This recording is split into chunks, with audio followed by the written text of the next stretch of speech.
Poverty is all around us. People have lost jobs. People have lost homes. Many people are having to live on the street. Is there anybody there who cares? Stay tuned.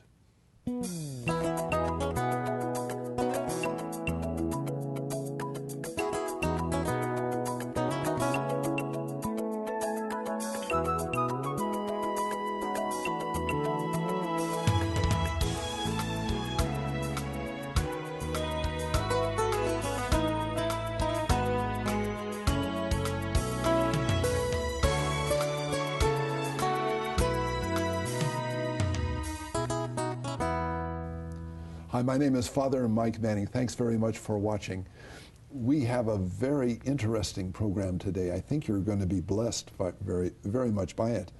As I mentioned in the tease, we're living in a world in which poverty is really overwhelming a vast majority of the people in our country and around the world.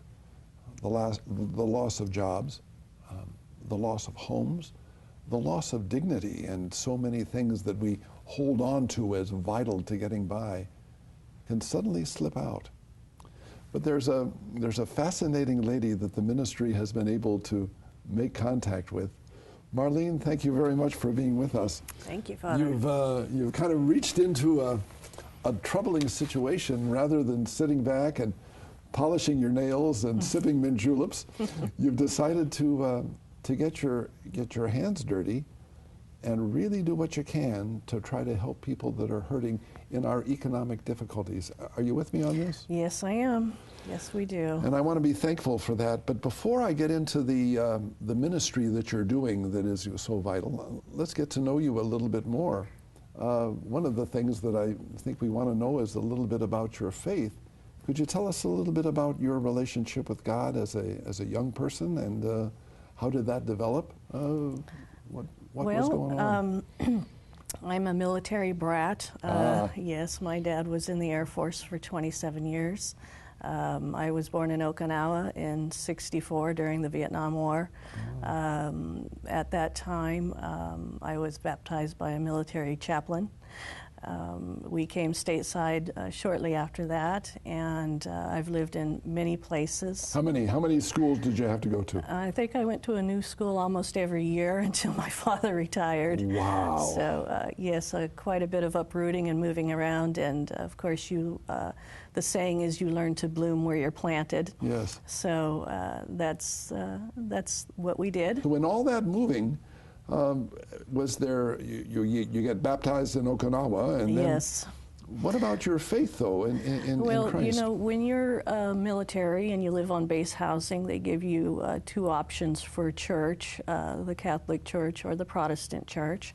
My mother was a Congregationalist. My father was Episcopalian. Oh, interesting. We went to the Protestant Church. Sometimes we would go to vacation Bible school at the Baptist Church. So I've been to many different churches over the years. So there was a milieu of Christianity that just kind of put its stamp on you in many ways, huh? Yes. Like that. Yes. But then there is a progression that goes on about this. Tell me a little bit about that, if you would. Well, when I married and became a mother, I converted to the Catholic faith. How did that happen? It was the faith of my husband. Okay. We wanted to have one faith for the children. I had been going to the Catholic Church for some time prior to converting, and it's a beautiful faith, and I enjoyed it. And did that help in many ways your relationship with Christ? It was wonderful to be welcomed into the church in a formal way. Made me really feel like a member of the family. And of course, when my children were born, it was really nice for us to all be of one faith and to. How many children? Two boys. Okay. Now 7 and 11. Okay, but one is now getting ready for their first communion. Yes, tell me a little bit about yes, that. The excitement that he's going through and your anticipation. Yes, this is a big year for us. He's 7, and he'll be doing his first reconciliation and his first communion this year. My 11-year-old is already gone through the process, so we know it's an exciting thing to go through. There was some concern about drinking wine expressed to me by my 7-year-old. Oh, at communion time. Yes. So it was funny. But tell me a little bit, Marlene, that you're in a different world than moving around in the military. You've started a new ministry. Would you tell us a little bit about that, and what's this involvement that you have with the homeless and the people that are suffering now? Yes. Well, I work for Community Action Partnership of San Bernardino County, and we are one of over 1,000 community action agencies nationwide. And right in our logo, we state we are America's Poverty Fighting Network. And so our whole mission is to help people in poverty and lift people out of poverty. Why are you doing this? I mean, you could be doing all kind of other things. I can be doing many things. I have a strong background in art and design and yes.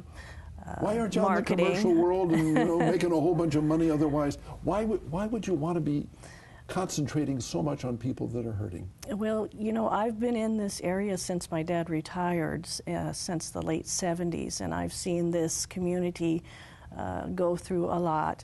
And I feel very privileged to have the job that I have. It gives me the opportunity to serve people who are in need.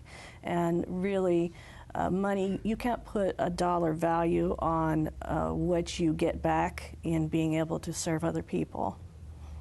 Really? No, you cannot. You have a tremendous sense of self-worth. And of course, there's been times in my life where I've needed help, and I know how that feels.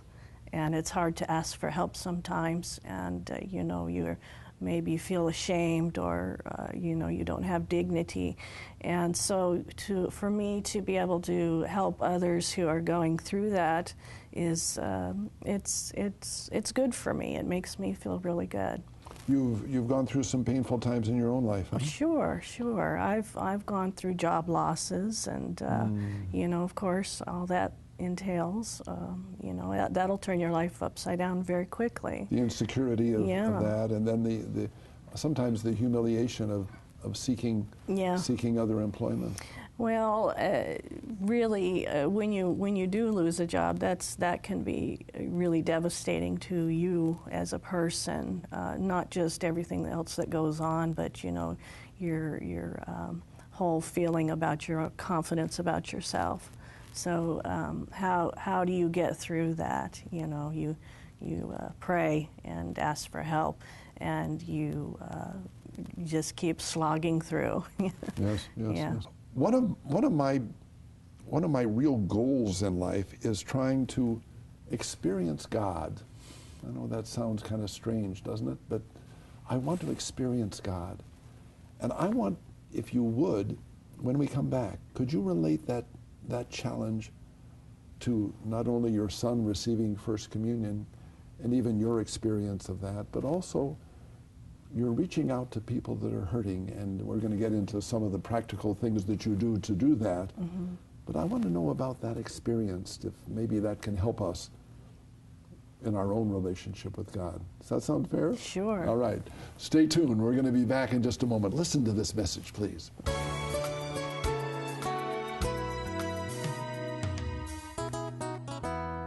I am very excited to tell you about a book that I've just written. It's a book for children, and it's a Christmas book. And it's called The Cow, the Wolf, and Lupe. I know that if you were able to get this book and to go through it and perhaps sit down with a little child and read it, that the wonders of Christmas are going to just fill their heart and fill your heart too with many blessings. Now, what's this story all about? Let me just give you the general outline without perhaps bringing in some of the strong conclusions that are going to happen. It's the story of the little girl who was the daughter of the innkeepers in Bethlehem.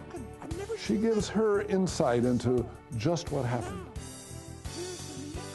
Then we move on to the cow in the manger. You haven't thought about that.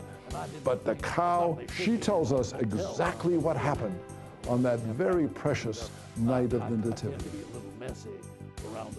But then, well, I guess this is really my favorite one. It's the wolf who's out in the middle of the field stalking the lambs, thinking about lamb chops, wanting to get lamb chops, when all of a sudden the angels come and the singing comes, the shepherds run away, and in a marvelous, marvelous, touching experience, the little girl, the cow, and the wolf all come together. Now, this book is going to cost $8 plus shipping and handling, and if you'd like to have the video of the program, it's another $2. Now please, get in touch, write us, and remember, you can call that telephone number right at the bottom of your screen. Make sure that you give this special gift to those little children that you love so very much. God bless you.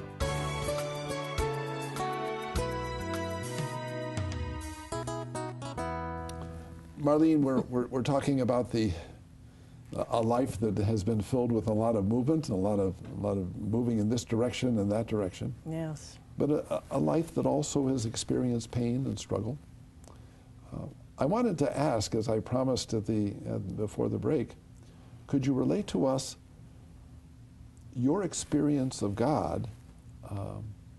Maybe first, if you would speak of your own life, of that encounter with the church and coming to that, but also your son's first communion. And then also, let's move then into the people that you serve. Sure. Talk to me a little bit about that, would you?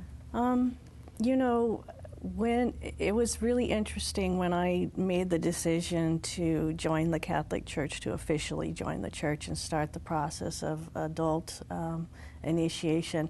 The same day that I decided to join was the same day I found out I was pregnant with my second child. Hello. Yes. Okay. And I found out I was pregnant after I had made the decision. And of course that was a surprise. I wasn't expecting him, but he certainly is a blessing. And so that was really interesting. I went through the process of the classes and the initiation during my whole pregnancy. And how did Christ, in the midst of, because sometimes it can be a bunch of book learning. You know, you can you learn this doctrine or about this sacrament.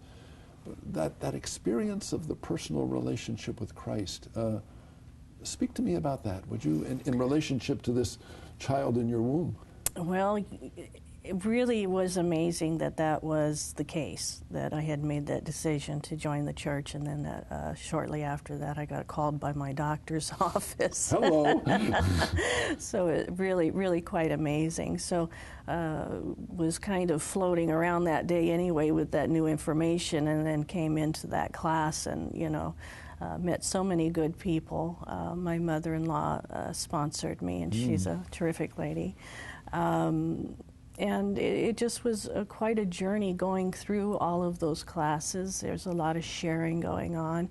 You get to hear other people's experiences and of faith, and times where their faith was tested, you know, and difficulties that they had gone through, and it's good to hear other people's stories, because you realize that, you know, you're part of a family, you're not alone in your struggles. And that's an experience of Christ, isn't it? Yes, it is. It's really real. Yes, it is. That is, you give yourself first in the context of this child in your womb, but also those people that are struggling in the church, and that's what the church is. It's a pilgrim people going over mountains and coming through valleys, going through all kind of things, but together we have the support and the love of each other. Yes. And the love of Christ, and that there's a beautiful blending of those two realities, isn't it? Do I sound crazy? And you need that. Yeah, everybody needs that, and people who don't have that should reach out for that,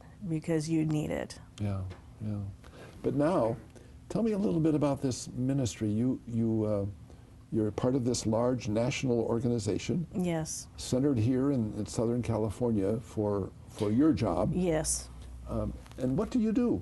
Well, I'm their public information specialist, and so I've brought with me my strong background in graphic design and communications. Okay. So I'm able to give the message in a powerful way, I believe, and let people know about the need. I've just spent this past week going over new census data that's come out on the poverty in this area. It's gone up. Tell me a little of that. Well, when we took a look at it last year, the Census Bureau had released the American Community Survey, and they gave us the 2010 numbers, and we were looking at 19% poverty in our county. And the numbers have gone up. It was 360,000 people in poverty. It's gone up to 389,000 as of last year, according to the new information that they just released last week. There's a lot of hurting people. The numbers are off the charts. It's much higher than the national numbers. The number of children who are living in poverty and who are homeless in our county is astounding. We look at these numbers and we put this information out for people so that we can make the case for the help that they need. A lot of federal dollars pass through our agency to supply our food bank. We have a very large food bank that reaches out to about 100 different locations throughout the county, faith-based organizations, community centers, about a dozen of Catholic churches throughout the county that we give money out, our food out to. One of our guests, and this was Eloy Sanchez, who was able to who does a marvelous job here in our own community. Yes. And he's able to come and to get food. Yes. From your organization. Mm-hmm. You're able somehow to bring things together in a big way. We received the USDA surplus for the county through the government, and we also receive what's known as salvage food from many of the supermarkets, Stater Brothers being one of our largest supporters for many years. What do you mean salvage food? What is that? That's food that's near expiration but still consumable. Okay. That's not going to, they want to move it out because they need space for the new stuff that's coming in. Or two-day-old bread, which is still very good. Yes, and we are able to move it very quickly because we have our network. And I can tell you that in the network of all of these different sites that we distribute food out to, there is a tremendous army of volunteers behind it. Really? And with all of these volunteers, we can make the distribution of food to the communities happen. We wouldn't be able to make that happen without all of these volunteers. So what we do at our agency is we try and take dollars that we receive and we try and build partnerships. And those partnerships are very dependent on volunteerism.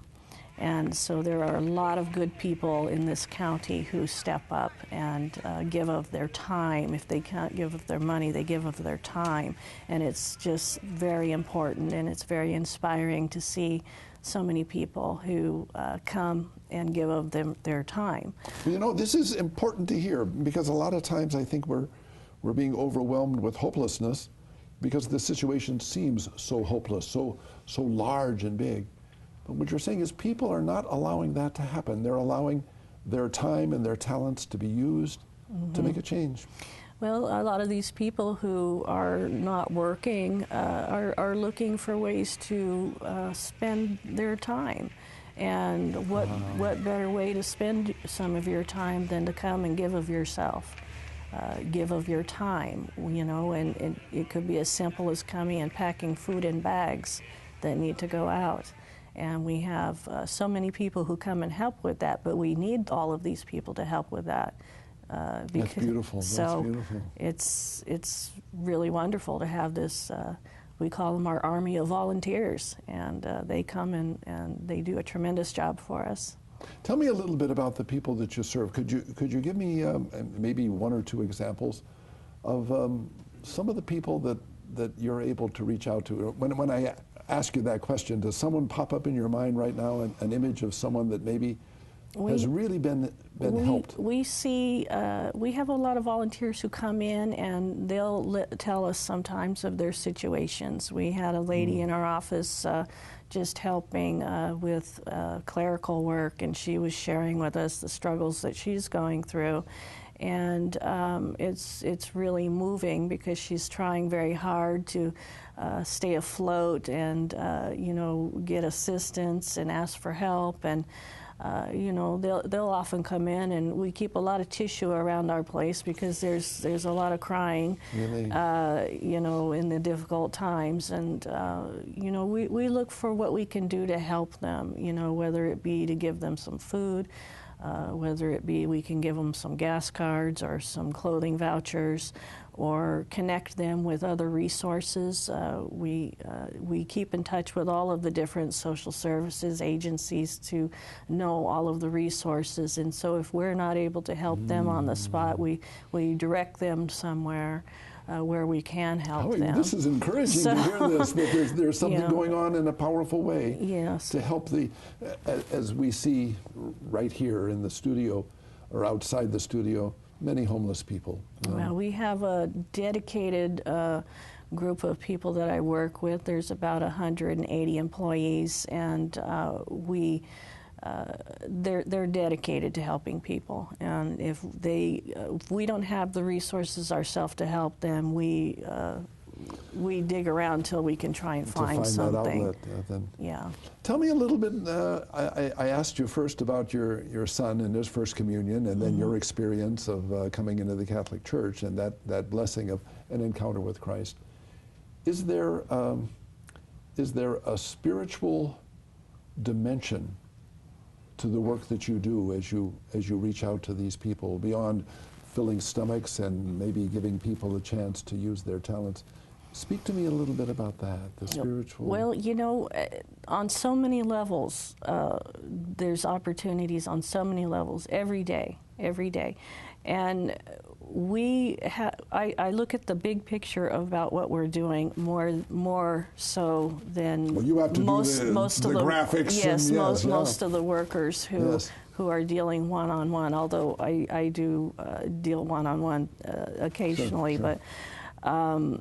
The big picture of what we're doing really tells so much. One of our very biggest programs that we have is the home weatherization program. And what is that? For low-income residents of the county, they will come into your house and they'll take a look at everything that is energy inefficient, whether it's air leaking out through windows, whether it's an old refrigerator, maybe an inefficient heating cooling system, and they will look and try and put together ways to replace and repair and make the home more energy efficient. And then what that does in turn is that lowers their utility bills. And then the big picture of it is that we use less energy and we help the environment. So we're very interested in energy conservation.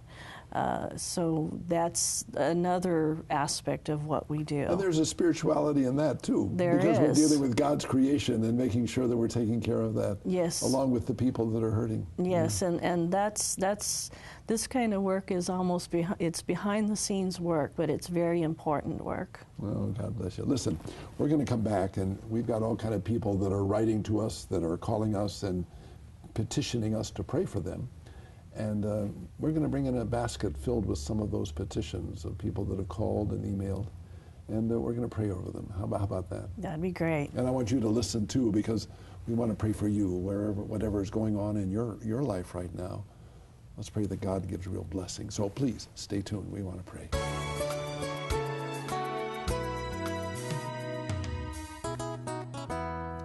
I am very excited to tell you about a book that I've just written. It's a book for children, and it's a Christmas book. And it's called The Cow, the Wolf, and Lupe. It's the story of the little girl who was the daughter of the innkeepers in Bethlehem. The cow in the manger. You haven't thought about that. But the cow, she tells us exactly what happened. When all of a sudden the angels come and the singing comes, the shepherds run away. This book is going to cost $8 plus shipping and handling. And if you'd like to have the video of the program, it's another $2. Now please, get in touch, write us, and remember, you can call that telephone number right at the bottom of your screen. Make sure that you give this special gift to those little children that you love so very much. God bless you.